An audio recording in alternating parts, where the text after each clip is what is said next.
آگے پیچھے دیکھی کوئی دکھائی نہ دیا.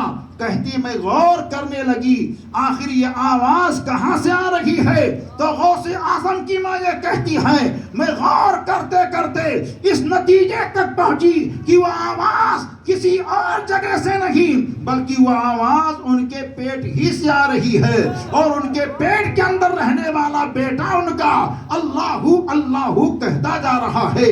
جو غوث اعظم ماں کے پیٹ میں اللہ کو یاد کر رہے ہو, زمین پر آ کر کے اللہ کی تسبیح کو بیان کر رہے ہیں, تو ذرا بتاؤ کہ ان کے دیوانوں کا کام کیا اللہ کو یاد کرنا نہیں ہونا چاہیے, اللہ کا ذکر کرنا نہیں ہونا چاہیے, اللہ کی تسبیح کرنا نہیں ہونا چاہیے.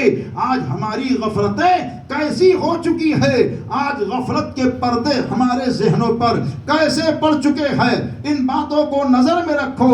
آج ہمارے یہاں کوئی بچہ جب پڑھنے کے لیے دینی تعلیم کے حصول کے لیے جاتا ہے تو اس بچے کو لے کر کے کبھی باپ لے کر کے مدرسے کی جانب جائے یا اسکول کی جانب جائے یا جہاں بھی تعلیم گاہ تعلیم سینٹر ہوتا ہے وہاں لوگ لے کر کے جاتے ہیں, گھر کے سرپرست اس کو لے کر کے جاتے ہیں. مگر پیرے پیرا میرے میرا کی شان یہ ہے کہ آپ کو لے کر کے جب آپ کے گھر کے لوگ چلتے تھے تو حال یہ ہوتا تھا کہ اللہ کا فرشتہ آپ کے ساتھ ساتھ چلا کرتا تھا, اور جب مدرسے میں پہنچ جاتے تھے تو غیب سے آواز آتی اے اللہ کے فرشتوں, اے اللہ کے بندوں, اے مدرسے کے بچوں, اللہ کے ولی کو بیٹھنے کی جگہ دے دو. یہ آواز تمام بچے سنتے تھے, اور اس کے بعد میں جب بچوں کے ہجوم سے آگے پیرے پیرا میرے میرا آگے بڑھتے تو اس کے بعد میں استاذ کے سامنے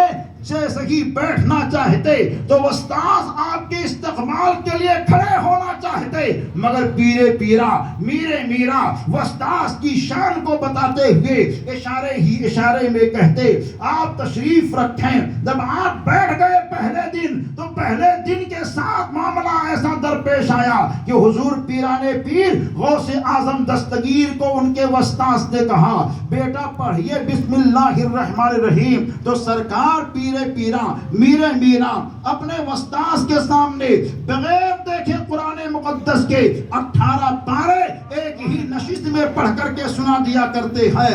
استاذ نے کہا اور سناؤ, آپ رک کیوں گئے؟ 18 پارہ پڑھنے کے بعد میں پیرے پیرا خاموش ہو گئے ہیں. استاذ نے کہا بیٹا آپ پڑھیے. تو سرکار غوث اعظم کہتے ہیں مجھے اس سے زیادہ یاد نہیں ہے.